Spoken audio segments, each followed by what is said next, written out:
नमस्कार दोस्तों, आज सुनेंगे मुंशी प्रेमचंद के द्वारा लिखी कहानी आभूषण। चलिए कहानी शुरू करते हैं। आभूषणों की निंदा करना हमारा उद्देश्य नहीं है। हम असहयोग का उत्पीड़न सह सकते हैं, पर ललनाओं के निर्दय घातक बाकीबाणों को नहीं ओढ़ सकते। तो भी इतना अवश्य कहेंगे कि इस तृष्णा की पूर्ति के लिए जितना त्याग किया जाता है, उसका सदुपयोग करने से महान पद प्राप्त हो सकता है। यद्यपि हमने किसी रूपहीन महिला को आभूषणों की सजावट से रूपवती होते नहीं देखा, तथापि हम ये भी मान लेते हैं कि रूप के लिए आभूषणों की उतनी ही जरूरत है जितनी घर के लिए दीपक की। किंतु शारीरिक शोभा के लिए हम तन को कितना मलिन, चित्त को कितना अशांत और आत्मा को कितना कलुषित बना लेते हैं, इसका हमें कदाचित ज्ञान ही नहीं होता। इस दीपक की ज्योति में आंखें धुंधली हो जाती हैं। यह चमक दमक कितनी ईर्ष्या, कितने द्वेष, कितनी प्रतिस्पर्धा, कितनी दुश्चिंता और कितनी दुराशा का कारण है, इसकी केवल कल्पना से ही रोंगटे खड़े हो जाते हैं। इन्हें भूषण नहीं, दूषण कहना अधिक उपयुक्त है। नहीं तो ये कब हो सकता है कि कोई नववधू पति के घर आने के तीसरे दिन अपने पति से कहती है कि पिता ने तुम्हारे पल्ले बांधकर मुझे तो कुएं में ढकेल दिया। शीतला आज अपने गांव के तालुकेदार कुंवर सुरेश सिंह की नवविवाहिता वधू को देखने गई थी। उसके सामने वो मंत्र मुग्ध सी हो गई थी। बहू के रूप लावण्य पर नहीं, उसके आभूषणों की जगमगाहट पर उसकी टकटकी लगी रही। और जब वो लौटकर अपने घर आई तो उसकी छाती पर सांप लौटते रहे। अंत को ज्यों ही उसका पति आया तो वो उस पर बरस पड़ी और दिल में भरा हुआ गुबार पूर्वोक्त शब्दों में निकल पड़ा। शीतला के पति का नाम विमल सिंह था। उनके पुरखे किसी जमाने में इलाकेदार थे। इस गांव पर भी उन्हीं का 16 आने अधिकार था, लेकिन अब इस घर की दशा हीन हो गई है। सुरेश सिंह के पिता जमींदारी के काम में दक्ष थे। विमल सिंह का सब इलाका किसी न किसी प्रकार से उनके हाथ आ गया। विमल के पास सवारी का टट्टू भी न था। उसे दिन में 2 बार भोजन भी मुश्किल से मिलता था। उधर सुरेश के पास हाथी, मोटर और कई घोड़े थे। 10-5 बाहर के आदमी नित्य द्वार पर खड़े रहते थे, पर इतनी विषमता होने पर भी दोनों में भाईचारा निभाया जाता था। शादी ब्याह में, मुंडन छेदन में परस्पर आना जाना होता रहता था। सुरेश विद्या प्रेमी थे। हिंदुस्तान में ऊंची शिक्षा समाप्त करके वो यूरोप चले गए और सब लोगों की शंकाओं के विपरीत वहाँ से आर्य सभ्यता के परम भक्त बनकर लौटे। वहाँ के जड़वाद, कृत्रिम भोग लिप्सा और अमानुषिक मदानता ने उनकी आंखें खोल दी थीं। पहले वो घर वालों के बहुत जोर देने पर भी विवाह करने को राजी नहीं हुए, पर यूरोप से लौटने पर उनके वैवाहिक विचारों में बहुत बड़ा परिवर्तन हो गया। उन्होंने उसी पहले की कन्या से बिना उसके आचार विचार जाने हुए विवाह कर लिया। अब वो विवाह को प्रेम का बंधन नहीं, धर्म का बंधन समझते थे। उसी सौभाग्य वधू को देखने के लिए आज शीतला अपनी सास के साथ सुरेश के घर गई थी और उसी के आभूषणों की छटा देखकर वो मर्माहत सी हो गई है। विमल ने व्यथित तो होकर कहा, तो माता पिता से कहा होता, सुरेश से ब्याह कर देते, वो तुम्हें गहनों से लाद सकते थे। शीतला, तो गाली क्यों देते हो? विमल, गाली नहीं देता, बात कहता हूँ। तुम जैसी सुंदरी को उन्होंने नाहक मेरे साथ ब्याहाया। शीतला, लजाते तो हो नहीं, उल्टे ताने और देते हो। विमल, भाग्य मेरे वश में नहीं है। इतना पढ़ा भी नहीं हूँ कि कोई बड़ी नौकरी करके रुपये कमाऊँ। शीतला, ये क्यों नहीं कहते कि प्रेम ही नहीं है? प्रेम हो तो कंचन बरसने लगे। विमल, तुम्हें गहनों से बहुत प्रेम है। शीतला, सभी को होता है, मुझे भी है। विमल, अपने को अभाग्नि समझती हो? शीतला, हूँ ही, समझना कैसा? नहीं तो क्या दूसरे को देखकर तरसना पड़ता? विमल, गहने बनवा दूँ तो अपने को भाग्यवती समझने लगोगी। शीतला चिढ़कर बोली, तुम तो इस तरह पूछ रहे हो जैसे सुनार दरवाजे पर बैठा है। विमल, नहीं, सच कहता हूँ, बनवा दूंगा। हाँ, कुछ दिन सब्र करना पड़ेगा। समर्थों पुरुषों को बात लग जाती है तो प्राण ले लेते हैं। सामर्थ्यहीन पुरुष अपनी ही जान पर खेल जाता है। विमल सिंह ने घर से निकल जाने की ठानी। निश्चय किया, या तो इसे गहनों से लाद दूंगा या वैधव्य शौक से, या तो आभूषण ही पहनेगी या सिंदूर को भी तरसेगी। दिन भर वो चिंता में डूबा पड़ा रहा। शीतला को उसने प्रेम से संतुष्ट करना चाहा था, पर आज अनुभव हुआ कि नारी का हृदय प्रेम पास से नहीं बनता, कंचन के पास से ही बनता है। पहर रात जाते जाते वो घर से चल खड़ा हुआ। पीछे फिर कभी नहीं देखा। ज्ञान से जागे हुए विराग में चाहे मोह का संस्कार हो, पर नैराश्य से जागा हुआ विराग अचल होता है। प्रकाश में इधर की वस्तुओं को देखकर मन विचलित हो सकता है, पर अंधकार में किसका साहस है जो लीक से जौ भर हट सके। विमल के पास विद्या न थी, न कौशल था। उसे केवल अपने कठिन परिश्रम और कठिन आत्मत्याग पर ही भरोसा था। वो पहले कलकत्ता गया। वहाँ कुछ दिन तक एक सेठ की आगवानी करता रहा। वहाँ जो सुन पाया कि रंगून में मजदूरी अच्छी मिलती है, तो वो रंगून जा पहुँचा और बंदर पर माल चढ़ाने उतारने का काम करने लगा। कुछ तो कठिन श्रम, कुछ खाने पीने के असंयम और कुछ जलवायु की खराबी के कारण वो बीमार हो गया। शरीर दुर्बल हो गया, मुख की कांति जाती रही। फिर भी उससे ज़्यादा मेहनती मजदूर बंदर पर दूसरा न था। और मजदूर थे, पर ये मजदूर तपस्वी था। मन में जो कुछ ठान लिया उसे पूरा करना उसके जीवन का एकमात्र उद्देश्य था। उसने घर को अपना कोई समाचार न भेजा। अपने मन से तर्क किया, घर में मेरा कौन हेतु है, गहनों के सामने मुझे कौन पूछता है। उसकी बुद्धि ये रहस्य समझने में असमर्थ थी कि आभूषणों की लालसा रहने पर भी प्रलय का पालन किया जा सकता है। और मजदूर प्रातःकाल सेरों मिठाई खाकर जलपान करते थे। दिन भर दम भर गांजे, तरस और तम्बाकू के दम लगाते थे। अवकाश पाते तो बाजार की सैर करते थे। कितनों को ही शराब का भी शौक था। पैसों के बदले रुपये कमाते थे तो पैसों की जगह रुपये खर्च भी कर डालते थे।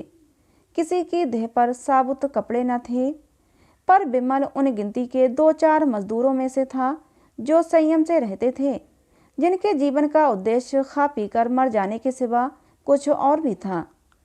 थोड़े ही दिनों में उसके पास थोड़ी सी संपत्ति हो गई। धन के साथ और मजदूरों पर दबाव भी बढ़ने लगा। ये प्रायः सभी जानते थे कि बिमल जाति का कुलीन ठाकुर है। सब ठाकुर ही कहकर उसे पुकारते थे। संयम और आचार सम्मान सिद्धि के मंत्र हैं। बिमल मजदूरों का नेता और महाजन हो गया। बिमल को रंगून में काम करते हुए 3 बरस हो चुके थे। संध्या हो गई थी। वो कई मजदूरों के साथ समुद्र के किनारे बैठा बातें कर रहा था।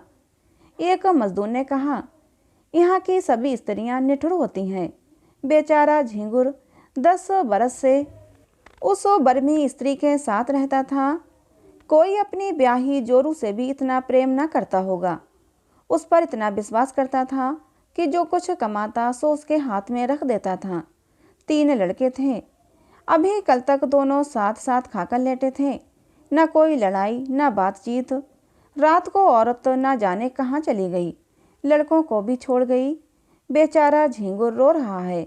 सबसे बड़ी मुश्किल तो छोटे बच्चे की है। अभी कुल 6 महीने का है। कैसे जिएगा भगवान ही जाने। बिमल सिंह ने गंभीर भाव से कहा, गहने बनवाता था कि नहीं? मजदूर, रुपये पैसे तो औरत के ही हाथ में थे। गहने बनवाती तो उसका हाथ कौन पकड़ता? दूसरे मजदूर ने कहा, गहनों से तो लदी हुई थी, जिधर से निकल जाती थी छम छम की आवाज़ों से कान भर जाते थे। बिमल, जब गहने बनवाने पर भी निठुराई की तो यही कहना पड़ेगा कि ये जाति ही बेवफा होती है। इतने में एक आदमी आकर बिमल सिंह से बोला, चौधरी, अभी मुझे एक सिपाही मिला था। वो तुम्हारा नाम और गांव का नाम पूछ रहा था। कोई बाबू सुरेश सिंह हैं। विमल ने सशंक होकर कहा, हाँ हैं तो, मेरे गांव के इलाकेदार और बिरादरी के भाई हैं। आदमी फिर बोला, उन्होंने थाने में कोई नोटिस छपवाया है कि जो बिमल सिंह का पता लगावेगा उसे 1000 रुपये का इनाम मिलेगा। बिमल, तो तुमने सिपाही को सब बता दिया? आदमी, चौधरी, मैं कोई गंवार हूँ। मैं समझ गया कि दाल में कुछ काला है, नहीं तो कोई इतने रुपये क्यों खर्च करता। मैंने कह दिया कि उनका नाम विमल सिंह नहीं, जसोदा पांडे है। बाप का नाम सुखू बताया और घर जिला झांसी में। पूछने लगा, यहाँ कितने दिन से रहता है? मैंने कहा, कोई 10 साल से। तब कुछ सोचकर चला गया। सुरेश बाबू से तुमसे कोई अदावत है क्या चौधरी? विमल, अदावत तो नहीं थी, मगर कौन जाने उनकी नीयत तो बिगड़ गई हो। मुझ पर कोई अपराध लगाकर मेरी जगह जमीन पर हाथ बढ़ाना चाहते हो। तुमने बड़ा अच्छा किया कि सिपाही को उड़नझाई बताई। आदमी मुझसे कहता था कि ठीक ठीक बता दो तो 50 रुपये तुम्हें भी दिला दूं। मैंने सोचा, आप तो 1000 की गठरी मारेगा और मुझे 50 रुपये दिलाने को कहता है। एक मजदूर, मगर जो 200 रुपये देने को कहता तो तुम सब ठीक ठीक नाम ठिकाना बता देते। आदमी लज्जित होकर 200 रुपये नहीं 2000 रुपये भी देता तो न बताता। मुझे ऐसा विश्वासघात करने वाला मत समझो, जब जी चाहे परख लेना। मजदूरों में यूं वाद विवाद होता ही रहा। विमल आकर अपनी कोठरी में लेट गया। वो सोचने लगा, अब क्या करूं? जब वो सुरेश जैसे सज्जन की नीयत बदल गई तो अब किसका भरोसा करूं? नहीं, अब बिना घर जाए काम नहीं चलेगा। कुछ दिन और न गया तो फिर कहीं का न रहूँगा। 2 साल और रह जाता तो मेरे पास पूरे 5000 रुपये हो जाते। शीतला की इच्छा पूरी हो जाती। अभी तो सब मिलाकर 3000 रुपये ही हैं। इतने में उसकी अभिलाषा पूरी न होगी। खैर, अभी चलूं, 6 महीने में फिर लौट आऊँगा। अपनी जायदाद तो बच जाएगी। नहीं, 6 महीने तक रहने का क्या है, जाने आने का महीना लग जाएगा। घर में 15 दिन से ज़्यादा ना रहूँगा। वहाँ कौन पूछता है मरूं या जीऊँ। इस तरह मन में निश्चय करके वो दूसरे दिन रंगून से चल पड़ा। संसार कहता है कि गुण के सामने रूप की कोई हस्ती नहीं। हमारे नीति शास्त्र के आचार्यों का भी यही कथन है, पर वास्तव में ये कितना भ्रम मूलक है। कुंवर सुरेश सिंह की नववधू मंगला कुमारी गृह कार्य में निपुण, पति के इशारे पर प्राण देने वाली, अत्यंत विचारशीला, मधुर भाषणी और धर्म भीरू स्त्री थी, पर सौंदर्य विहीन होने के कारण पति की आंखों में कांटे के समान खटकती थी। सुरेश सिंह बात बात पर उस पर झुंझलाते और अगले ही क्षण पश्चाताप के वशीभूत होकर उससे क्षमा मांगते, किंतु दूसरे ही दिन वही कुत्सित व्यापार शुरू हो जाता। विपत्ति ये थी कि उनके आचरण अन्य रईसों की भांति भ्रष्ट न थे। फल ये हुआ कि मंगला को अपने ऊपर विश्वास न रहा। वो अपने मन से कोई काम करते हुए डरती कि स्वामी नाराज हो जाएंगे। स्वामी को खुश रखने के लिए अपनी भूलों को छिपाती, बहाने करती, झूठ बोलती। नौकरों को अपराध लगाकर आत्मरक्षा करना चाहती। पति को प्रसन्न रखने के लिए उसने अपने गुणों की, अपनी आत्मा की अवहेलना की, पर उठने के बदले वो पति की नज़रों से गिरती ही गई। नित्य नए श्रृंगार करती, पर लक्ष्य से दूर होती जाती थी। पति की एक मधुर मुस्कान के लिए, उनके अधरों के एक मीठे शब्द के लिए उसका प्यासा हृदय तड़प तड़प कर रह जाता। लावण्य विहीन स्त्री वो भिक्षुक नहीं जो चंगुल भर आटे से संतुष्ट हो जाए। वो भी पति का संपूर्ण अखंड प्रेम चाहती है, और कदाचित सुंदरियों से अधिक, क्योंकि वो उसके लिए असाधारण प्रियतन और अनुष्ठान करती है। मंगला इस प्रयत्न में निष्फल होकर और भी संतप्त होती थी। धीरे धीरे पति पर से उसकी श्रद्धा उठने लगी। उसने तर्क किया कि ऐसे क्रूर हृदय शून्य कल्पनाहीन मनुष्य से मैं भी उसी का सा व्यवहार करूंगी। जो पुरुष रूप का भक्त है वो प्रेम भक्ति के योग्य नहीं। इस प्रत्याघात ने समस्या को और भी जटिल कर दिया। मगर मंगला को केवल अपनी रूपहीनता का ही रोना न था। शीतला का अनुपम रूप लालित भी उसकी कामनाओं का बाधक था, बल्कि उसकी आशालताओं पर पड़ने वाला तुषार था। मंगला सुंदरी न सही, पर पति पर जान देती थी। जो अपने को चाहे उससे हम विमुख नहीं हो सकते। प्रेम की शक्ति अपार है, पर शीतला की मूर्ति सुरेश के हृदय द्वार पर बैठी हुई मंगला को अंदर न जाने देती थी, चाहे वो कितना ही भेष बदल कर आवे। सुरेश इस मूर्ति को हटाने की चेष्टा करते थे, उसे बलात् निकाल देना चाहते थे, किंतु सौंदर्य का आधिपत्य धन के आधिपत्य से कम दुर्निवार नहीं होता। जिस दिन शीतला इस घर में मंगला का मुख देखने आई थी, उसी दिन सुरेश की आंखों ने उसकी मनोहर छवि की एक झलक देख ली थी। सुरेश एकांत में बैठे हुए शीतला के चित्र को मंगला से मिलाते, ये निश्चय करने के लिए कि उनमें क्या अंतर है। एक क्यों मन को खींचती है, दूसरी क्यों से हटाती है। पर उसके मन का ये खिंचाव केवल एक चित्रकार या कवि का रसास्वादन मात्र था। वो पवित्र और वासनाओं से रहित था। वो मूर्ति केवल उसके मनोरंजन की सामग्री मात्र थी। वो अपने मन को बहुत समझाते, संकल्प करते कि अब मंगला को प्रसन्न रखूंगा। यदि वो सुंदर नहीं है तो उसका क्या दोष। पर उनका ये सब प्रयास मंगला के सम्मुख जाते ही विफल हो जाता था। वो बड़ी सूक्ष्म दृष्टि से मंगला के मन के बदलते भावों को देखते थे, पर एक पक्षाघात पीड़ित मनुष्य की भांति घी के घड़े को लुढ़कते देखकर भी रोकने का कोई उपाय न कर सकते थे। परिणाम क्या होगा, ये सोचने का उन्हें साहस ही न होता था। पर जब मंगला ने अंत को बात बात में उनकी तीव्र आलोचना करना शुरू कर दिया, तो सुरेश के मन में जो बचा खुचा सौहार्द था वो भी विलुप्त हो गया और उन्होंने घर में आना जाना छोड़ दिया। एक दिन संध्या के समय बड़ी गर्मी थी। पंखा झलने से आग और भी दहकती थी। कोई सैर करने बगीचों में भी न जाता था। पसीने की भांति शरीर से सारी स्फूर्ति बह गई थी। जो जहाँ था वहीं पड़ा था। आग से सेंके हुए मृदंग की भांति लोगों के स्वर कर्कश हो गए थे। साधारण बातचीत में भी लोग उत्तेजित हो जाते थे, जैसे साधारण संघर्षण से बनके वृक्ष जल उठते हैं। सुरेश सिंह कभी 4 कदम टहलते थे, फिर हाँफ कर बैठ जाते थे। नौकरों पर झिला रहे थे कि जल्दी जल्दी छिड़काव क्यों नहीं करते। सहसा उन्हें अंदर से गाने की आवाज़ सुनाई दी। चौंके, फिर क्रोध आया। मधुर गान कानों को अप्रिय जान पड़ा। ये क्या बेवक्त की शहनाई है। यहाँ गर्मी के मारे दम निकल रहा है और इन सबको गाने की सूझी है। मंगला ने बुलाया होगा और क्या। लोग नाहक कहते हैं कि स्त्रियों का जीवन का आधार प्रेम है। उनके जीवन का आधार वही भोजन, निद्रा, राग, रंग, आमोद प्रमोद है जो समस्त प्राणियों का है। अंत को ना रहा गया तो जनाने खाने में आकर बोले, ये तुम लोगों ने क्या काँव काँव मचा रखी है। ये गाने बजाने का कौन सा समय है। बाहर बैठना मुश्किल हो गया। सन्नाटा छा गया। जैसे शोरगुल मचाने वाले बालकों में मास्टर पहुंच जाए। सभी ने सिर झुका लिए और सिमट गईं। मंगला तुरंत उठकर सामने वाले कमरे में चली गई। पति को बुलाया और आहिस्ता से बोली, क्यों इतना बिगड़ रहे हो।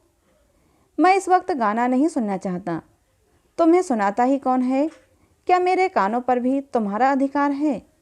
फजूल की बकचक मत करो। तुमसे मतलब। मैं अपने घर में ये कोलाहल न मचने दूंगा। तो मेरा घर क्या कहीं और है। सुरेश सिंह इसका उत्तर न देकर बोले, फिर किसी वक्त आए। मंगला, इसलिए कि तुम्हें इनका गाना अच्छा नहीं लगता। हाँ, इसीलिए। तुम क्या सदा वही करते हो जो मुझे अच्छा लगे। तुम्हारे मित्र आते हैं, हंसी ठट्टे की आवाज़ अंदर तक सुनाई देती है। मैं कभी नहीं कहती कि इन लोगों का आना बंद करो, तो तुम मेरे कामों में दस्तंदाजी क्यों करते हो। सुरेश ने तेज होकर कहा, इसलिए कि मैं घर का स्वामी हूँ। मंगला, तुम बाहर के स्वामी हो, यहाँ मेरा अधिकार है। सुरेश, क्यों व्यर्थ की बकबक करती हो। मुझे चिढ़ाने से क्या मिलेगा। मंगला जरा देर चुपचाप खड़ी रही। वो पति के मनोगत भावों की मीमांसा कर रही थी। फिर बोली, अच्छी बात है। जब इस घर में मेरा कोई अधिकार नहीं तो ना रहूँगी। अब तक भ्रम में थी, आज तुमने वो भ्रम मिटा दिया। मेरा इस घर पर कोई अधिकार नहीं है। जिस स्त्री का उसके पति के हृदय पर अधिकार नहीं, तो उसकी संपत्ति पर भी उसका कोई अधिकार नहीं हो सकता। सुरेश ने लज्जित होकर कहा, बात का बतंगड़ क्यों बनाती हो। मेरा ये मतलब न था। कुछ का कुछ समझ गई। मंगला, मन की बात आदमी के मुंह से अनायास ही निकल जाती है। सावधान होकर हम अपने भावों को छिपा लेते हैं। सुरेश को अपनी असज्जनता पर दुख तो हुआ, पर इस भय से कि मैं इसे जितना ही मनाऊंगा उतना ही और जली कटी सुनाएगी, उसे वहीं छोड़कर बाहर चले आए। प्रातः काल ठंडी हवा चल रही थी। सुरेश खुमारी में पड़े हुए स्वप्न देख रहे थे कि मंगला सामने से चली आ रही है। चौंक पड़े, देखा द्वार पर सचमुच मंगला खड़ी है। घर के नौकर नौकरानियां पास खड़े हैं और उनकी आंखें सजल और मुख उदास है, मानो बहू विदा हो रही है। सुरेश समझ गए कि मंगला को कल की बात लग गई, पर उन्होंने उठकर कुछ पूछने की, मनाने की या समझाने की चेष्टा नहीं की। ये मेरा अपमान कर रही है, मेरा सिर नीचा कर रही है, जहाँ चाहे चली जाए, मुझसे कोई मतलब नहीं। यूँ बिना कुछ पूछे गाछे चले जाने का अर्थ ये है कि मैं इसका कोई नहीं, फिर मैं इसे रोकने वाला कौन होता हूँ। वो यूँ ही जड़वत पड़े रहे और मंगला चली गई। उनकी तरफ मुंह उठाकर भी न ताका। मंगला पांव पैदल चली जा रही थी। एक बड़े ताल्लुकेदार की औरत के लिए ये मामूली बात न थी। हर किसी को हिम्मत न पड़ती थी कि उससे कुछ पूछे। पुरुष उसकी राह छोड़कर किनारे खड़े हो जाते थे। नारियां द्वार पर खड़ी करोड़ों कौतूहल से देखती थीं और आंखों से कहती थीं, हाय निर्दयी पुरुष, इतना भी ना हो सका कि एक डोला लाकर दे देता। इस गांव से निकलकर उस गांव में पहुंची जहां शीतला रहती थी। शीतला सुनते ही द्वार पर आकर खड़ी हो गई और मंगला से बोली, बहन जरा आकर दम ले लो। मंगला ने अंदर जाकर देखा तो मकान जगह जगह से गिरा हुआ था। दालान में एक वृद्धा खाट पर पड़ी थी। चारों ओर दरिद्रता के चिन्ह दिखाई देते थे। शीतला ने पूछा, यह क्या हुआ? मंगला, जो भाग्य में लिखा था। शीतला, कुंवर जी ने कुछ कहा सुना था? मंगला, मुंह से कुछ न कहने पर भी तो मन की बात छिपी नहीं रहती। शीतला, अरे तो क्या, अब यहाँ तक नौबत आ गई। दुख की अंतिम दशा संकोचहीन होती है। मंगला ने कहा, चाहती तो अब भी पड़ी रहती, उसी घर में जीवन कट जाता, पर जहाँ प्रेम नहीं वहाँ मैं अब नहीं रह सकती। शीतला, तुम्हारा मैका कहाँ है? मंगला, मैके कौन सा मुंह लेकर जाऊंगी। शीतला, तब कहाँ जाओगी? मंगला, ईश्वर के दरबार में पूछूंगी कि तुमने मुझे सुंदरता क्यों नहीं दी, बदसूरत क्यों बनाया। बहन, स्त्री के लिए इससे अधिक दुर्भाग्य की बात नहीं कि वो रूपहीन हो। शायद पहले जन्म की पिशाचनियाँ ही बदसूरत औरतें होती हैं। रूप से प्रेम मिलता है और प्रेम से दुर्लभ कोई वस्तु नहीं है। ये कहकर मंगला उठ खड़ी हुई। शीतला ने उसे रोका नहीं। सोचा, इसे क्या खिलाऊंगी, आज तो चूल्हा जलने की भी कोई आशा नहीं। मंगला के जाने के बाद शीतला बहुत देर तक सोचती रही, मैं कैसी अभागिन हूँ, जिस प्रेम को न पाकर ये बेचारी जीवन को त्याग रही है, उसी प्रेम को मैंने पांव से ठुकरा दिया। इसे जेवर की क्या कमी थी? क्या ये सारे जड़ाऊ जेवर इसे सुखी रख सके? इसने उन्हें पांव से ठुकरा दिया। उन्हीं आभूषणों के लिए मैंने अपना सर्वस्व खो दिया। न जाने वो कहाँ हैं, किस दशा में हैं। अपनी लालसा को, तृष्णा को वो कितनी ही बार धिक्कार चुकी थी। मंगला की दशा देखकर आज उसे आभूषणों से घृणा हो गई। विमल को घर छोड़े 2 साल हो गए थे। शीतला को अब उनके बारे में भांति भांति की शंकाएं होने लगी थीं। आठों पहर उसके चित्त में गिलानी और क्षोभ की आग सुलगा करती थी। विमल के जाने के बाद उसकी खेती बाड़ी भी बर्बाद हो गई। कोई जोतने वाला ना मिला। इस ख्याल से साजे पर भी किसी ने न जोता कि बीच में कहीं विमल सिंह आ गए तो साझेदार को अंगूठा दिखा देंगे। आसामियों ने लगान न दिया। शीतला ने महाजन से रुपये उधार लेकर काम चलाया। दूसरे वर्ष भी यही कैफियत रही। अब की महाजन ने रुपये नहीं दिए। शीतला के गहनों के सिर गई। दूसरा साल समाप्त होते होते घर की सब जमा पूंजी निकल गई। फाके होने लगे। बूढ़ी सास, छोटा देवर, नंद और आप 4 प्राणियों का खर्च था। नात हित भी आते ही रहते थे। उस पर ये और मुसीबत हुई कि मैके में एक फौजदारी हो गई। पिता और बड़े भाई साहब उसमें फंस गए। 2 छोटे भाई, 1 बहन और माता, 4 प्राणी और सर पर आ पड़े। गाड़ी पहले मुश्किल से चलती थी, अब जमीन में धंस गई। प्रातः काल से कलह आरंभ हो जाता। समदिन से सालिस बहनोई से गुथ जाते। कभी तो अन्न के अभाव से भोजन ही न बनता, कभी भोजन बनने पर भी गाली गलौज के कारण खाने की नौबत ना आती। लड़के दूसरों के खेतों में जाकर गन्ने और मटर खाते, बुढ़िया दूसरों के घर जाकर अपना दुखड़ा रोती और ठकुर सुहाती करती। पुरुष की अनुपस्थिति में स्त्री के मैके वालों का प्राधान्य हो जाता है। इस संग्राम में प्रायः विजय पताका मैके वालों के हाथ में रहती। किसी भांति घर अनाज आ जाता तो उसे पीसे कौन। शीतला की माँ कहती, 4 दिन के लिए आई हूँ तो क्या चक्की चलाऊँ। सास कहती, खाने की बेर तो बिल्ली की तरह लपकेंगी, पीसते क्यों नहीं। विवश होकर शीतला को अकेले पीसना पड़ता। भोजन के समय वो महाभारत मचता कि पड़ोस वाले तंग आ जाते। शीतला कभी माँ के पैरों पड़ती, कभी सास के चरण पकड़ती, लेकिन दोनों ही उसे झिड़क देती। माँ कहती, तूने यहाँ बुलाकर हमारा पानी उतार लिया। सास कहती, मेरी छाती पर सौत लाकर बिठा दी। अब बातें बनाती है। इस घोर विवाद में शीतला अपना विरह शोक भूल गई। सारी अमंगल शंकाएं इस विरोधाग्नि में शांत हो गईं। बस अब यही चिंता थी कि इस दशा से छुटकारा कैसे हो। माँ और सास दोनों ही का यमराज के सिवा और कोई ठिकाना न था, पर यमराज उनका स्वागत करने के लिए बहुत उत्सुक नहीं जान पड़ते थे। सैकड़ों उपाय सोचती, पर उस पथिक की भांति जो दिन भर चलकर भी अपने द्वार ही पर खड़ा हो, उसकी सोचने की शक्ति निश्चल हो गई थी। चारों तरफ निगाहें दौड़ाती कि कहीं कोई शरण का स्थान है कि नहीं। एक दिन वो इसी नैराश्य की अवस्था में द्वार पर खड़ी थी। मुसीबत में, चित्त की उद्विग्नता में, इंतजार में द्वार से हमें प्रेम हो जाता है। सहसा उसने बाबू सुरेश सिंह को सामने से घोड़े पर आते देखा। उनकी आंखें उसकी ओर फिरी, आंखें मिल गईं। वो झिझक कर पीछे हट गई, किवाड़ बंद कर लिए। कुंवर साहब आगे बढ़ गए। शीतला को खेद हुआ कि इन्होंने मुझे देख लिया। मेरे सिर पर साड़ी फटी हुई थी, चारों तरफ उसमें पैबंद लगे हुए थे। वो अपने मन में न जाने क्या कहते होंगे। कुंवर साहब को गांव वालों से विमल सिंह के परिवार के कष्टों की खबर मिली थी। वो गुप्त रूप से उनकी कुछ सहायता करना चाहते थे, पर शीतला को देखते ही संकोच ने उन्हें ऐसा दबाया कि द्वार पर एक क्षण भी न रुक सके। मंगला के गृह त्याग के 3 महीने पीछे आज वो पहली बार घर से निकले थे। इसमें संदेह नहीं कि कुंवर साहब मन में शीतला के रूप और रस का आस्वादन करते थे। मंगला के जाने के बाद उनके हृदय में एक विचित्र दुष्कामना जाग उठी।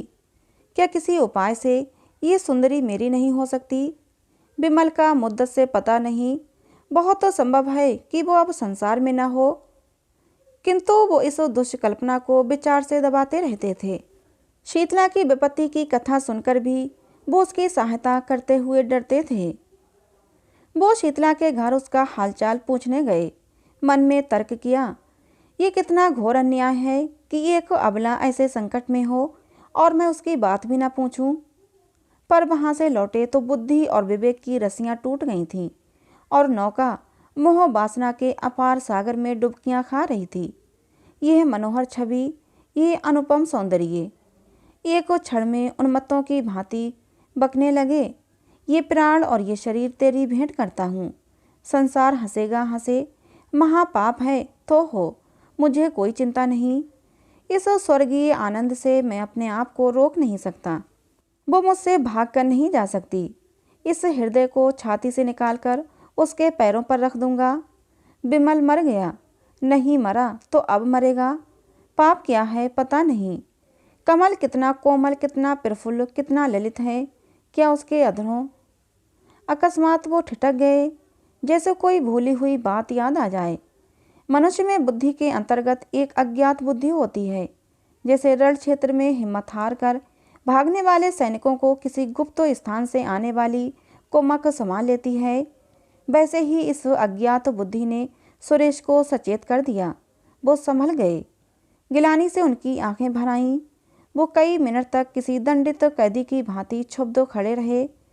फिर विजय ध्वनि से कहे उठे, कितना सरल है। इस बेकार के हाथी को सिंह से नहीं, चींटी से मारूंगा। शीतला को एक बार बहन कह देने से ही सब बेकार शांत हो जाएगा। शीतला बहन, मैं तेरा भाई हूँ। उसी क्षण उन्होंने शीतला को पत्र लिखा, बहन, तुमने इतने कष्ट झेले पर मुझे खबर तक न दी। मैं कोई गैर न था। मुझे इसका दुख है। खैर, अब ईश्वर ने चाहा तो तुम्हें कष्ट न होगा। इस पत्र के साथ उन्होंने अनाज और रुपये भेजे। शीतला ने उत्तर दिया, भैया क्षमा करो, जब तक जीऊंगी तुम्हारा यश गाऊंगी। तुमने मेरी डूबती नैया को बचा लिया। फिर कई महीने बीत गए। संध्या का समय था कि सुरेश आकर आंगन में बैठ गए। शीतला ने पूछा, कहाँ से आते हो भैया?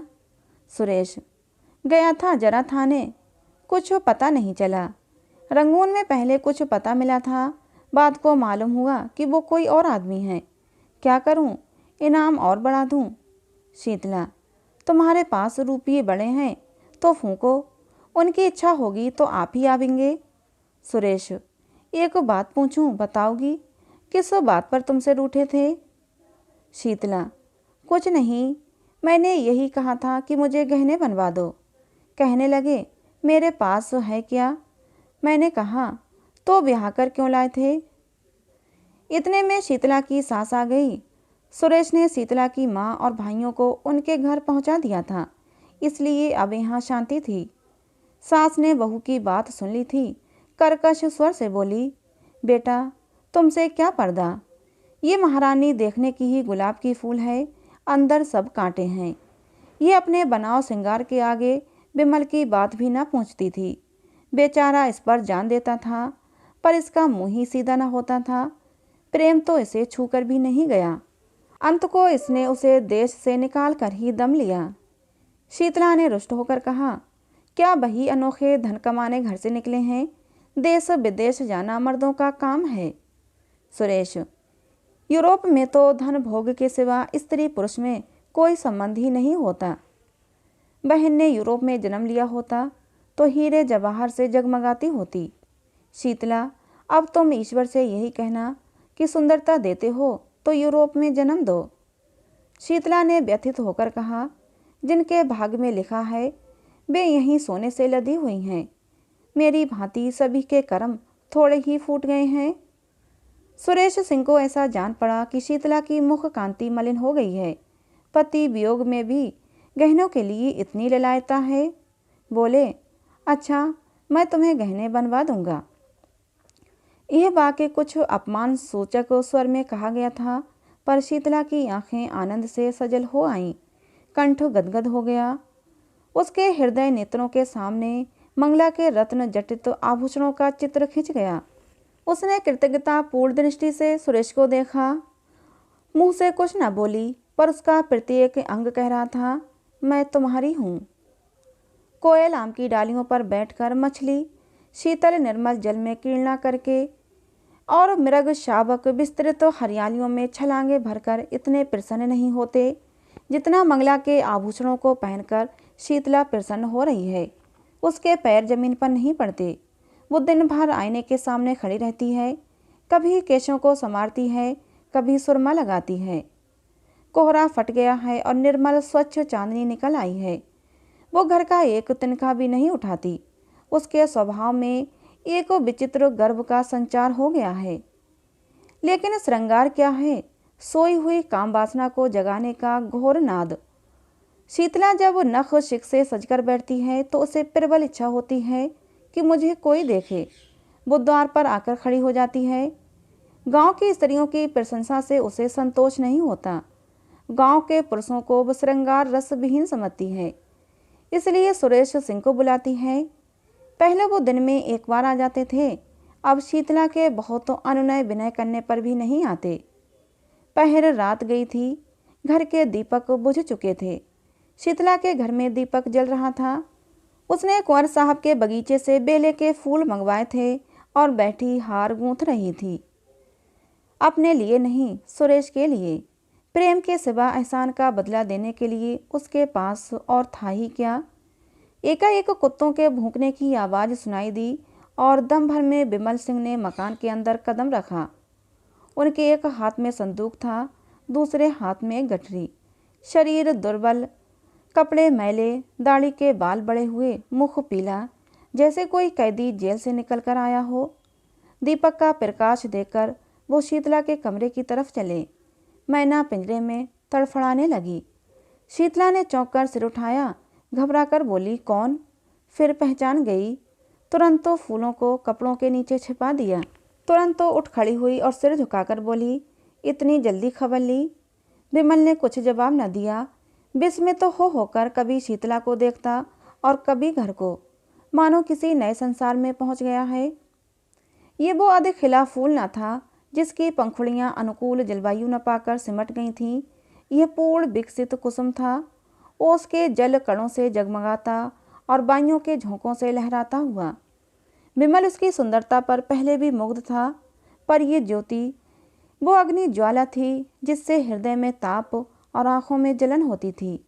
ये आभूषण, ये वस्त्र, ये सजावट उसके सिर में एक चक्कर सा आ गया, जमीन पर बैठ गया। इस सूर्यमुखी के सामने बैठते हुए उसे लज्जा आती थी। वो पानी लाने नहीं दौड़ी, उसने पति के चरण नहीं धोए और ना ही पंखा झला। हतबुद्धि सी हो गई थी। उसने कल्पनाओं की कैसी सुरम्य वाटिका लगाई थी, उस पर तुषार पड़ गया। वास्तव में इस मलिन बदन अर्धनग्न पुरुष से उसे घृणा हो रही थी। ये घर का जमींदार विमल न था, वो मजदूर हो गया था। मोटा काम मुखाकृति पर असर डाले बिना नहीं रहता। मजदूर सुंदर वस्त्रों में भी मजदूर ही रहता है। सहसा विमल की माँ चौंकी। शीतला के कमरे में आई तो विमल को देखते ही मात्र स्नेह से बेहाल होकर उसे छाती से लगा लिया। विमल ने उसके चरणों पर सिर रखा। उसकी आंखों से आंसुओं की गरम गरम बूंदें निकल रही थीं। माँ पुलकित हो रही थी, मुख से बात न निकलती थी। एक क्षण में विमल ने कहा, अम्मा। कंठध्वनि ने उसका आशय प्रकट कर दिया। माँ ने प्रसन्न समझकर कहा, नहीं बेटा, यह बात नहीं है। विमल, ये क्या देखता हूँ? माँ, स्वभाव ही ऐसा है तो कोई क्या करे। विमल, सुरेश ने मेरा हुलिया क्यों लिखवाया था? माँ, तुम्हारी खोज लेने के लिए। उन्होंने दया न की होती तो आज घर में किसी को जीता ना पाते। विमल, बहुत अच्छा होता। शीतला ने ताने से कहा, अपनी ओर से तुमने सबको मार ही डाला था, फूलों की सेज नहीं बिछा गए थे। विमल, अब तो फूलों की सेज ही बिछी हुई देखता हूँ। शीतला, तुम किसी के भाग्य के विधाता हो क्या? विमल सिंह उठकर क्रोध से कांपता हुआ बोला, अम्मा, मुझे यहाँ से ले चलो। मैं इस पिशाचिनी का मुंह देखना नहीं चाहता। मेरी आंखों में खून उतरता चला आता है। मैंने इस कुल कलंकिनी के लिए 3 साल तक जो कठिन तपस्या की है, उससे ईश्वर भी मिल जाते, पर इसे ना पा सका। ये कहकर वो कमरे से निकल आया और माँ के कमरे में लेट गया। माँ ने तुरंत उसका मुंह और हाथ पैर धुलाए। वो चूल्हा जलाकर पूरियाँ पकाने लगी। साथ साथ घर की विपत्ति कथा भी कहती जाती थी। विमल के हृदय में सुरेश के प्रति जो विरोधाग्नि प्रज्वलित हो रही थी, वो शांत हो गई, लेकिन हृदय दाह से रक्त दाह का रूप धारण किया। जोर का बुखार चढ़ाया। लंबी यात्रा की थकान और कष्ट तो था ही, वर्षों के कठिन श्रम और तप के बाद ये मानसिक संताप और भी दुस्सहाय हो रहा था। सारी रात वो अचेत पड़ा रहा। माँ बैठी पंखा झलती थी और रोती थी। दूसरे दिन भी वो बेहोश पड़ा रहा। शीतला उसके पास से एक क्षण के लिए भी ना आई। इन्होंने मुझे कौन से सोने के कौर खिला दिए हैं जो उनकी धौंस हूँ। यहाँ तो जैसे कंता घर रहे वैसे रहे विदेश। किसी की फूटी कौड़ी नहीं जानती। बहुत तो ताव दिखा कर गए थे, अब वो आए हैं तो क्या लाद लाए। संध्या के समय सुरेश को खबर मिली, तुरंत दौड़े हुए आए। आज 2 महीने के बाद उन्होंने इस घर में कदम रखा। विमल ने आंखें खोलीं, पहचान गया। आंखों से आंसू बहने लगे। सुरेश के मुखारबिंद पर दया की ज्योति झलक रही थी। विमल ने उसके बारे में जो अनुचित संदेह किया था, उसके लिए वो अपने को धिक्कार रहा था। शीतला ने ज्यों ही सुना कि सुरेश सिंह आए हैं, तुरंत शीशे के सामने गई, केश झटका लिए और विपत की मूर्ति बनी हुई विमल के कमरे में आई। कहाँ तो विमल की आंखें बंद थीं, मूर्छित सा पड़ा था, कहाँ शीतला के आते ही आंखें खुल गईं। अग्निमय नेत्रों से उसकी ओर देखकर बोला, अभी आई है, आज के तीसरे दिन आना, कुंवर से उस दिन फिर भेंट हो जाएगी। शीतला उल्टे पांव चली गई। सुरेश पर घड़ों पानी पड़ गया। मन में सोचा, कितना रूप लावण्य है, पर कितना विषाक्त। हृदय की जगह केवल श्रृंगार लालसा। आतंक बढ़ता गया। सुरेश ने डॉक्टर बुलवाए, पर मृत्यु देव ने किसी की न मानी। उनका हृदय पाषाण है, किसी भांति नहीं पसीजता। कोई अपना हृदय निकाल कर रख दे, आंसुओं की नदी बहा दे, पर उन्हें दया नहीं आती। बसे हुए घर को उजाड़ना, लहराती हुई खेती को सुखाना उनका काम है। ये नित्य नए रूप बदलते रहते हैं। कभी दामिनी बन जाते हैं तो कभी पुण्यमाला, कभी सिंह बन जाते हैं तो कभी सियार, कभी अग्नि के रूप में दिखाई देते हैं तो कभी जल के रूप में। तीसरे दिन पिछली रात को विमल की मानसिक पीड़ा और हृदय ताप का अंत हो गया। शीतला घबराई हुई मरशैया की ओर चली। उसने मृत देह पर निगाह डाली और भयभीत होकर एक पग पीछे हट गई। उसे जान पड़ा विमल सिंह उसकी ओर अत्यंत तीव्र दृष्टि से देख रहे हैं। बुझे हुए दीपक में उसे भयंकर ज्योति दिखाई पड़ी। वो मारे भय के वहाँ ठहर न सकी। द्वार से निकल रही थी कि सुरेश सिंह से भेंट हो गई। कातर स्वर में बोली, मुझे यहाँ डर लगता है। उसने चाहा कि रोती हुई उनके पैरों पर गिर पड़ूं, पर वो अलग हट गए। जब किसी पथिक को चलते चलते ज्ञात होता है कि मैं रास्ता भूल गया हूँ, तो वो सीधे रास्ते पर आने के लिए बड़े बेग से चलता है। झुंझलाता है कि मैं इतना असावधान क्यों हो गया था। सुरेश भी अब शांति मार्ग पर आने के लिए विकल हो गए। मंगला की स्नेहमयी सेवाएं याद आने लगीं। हृदय में वास्तविक सौंदर्योपासना का भाव उदय हुआ।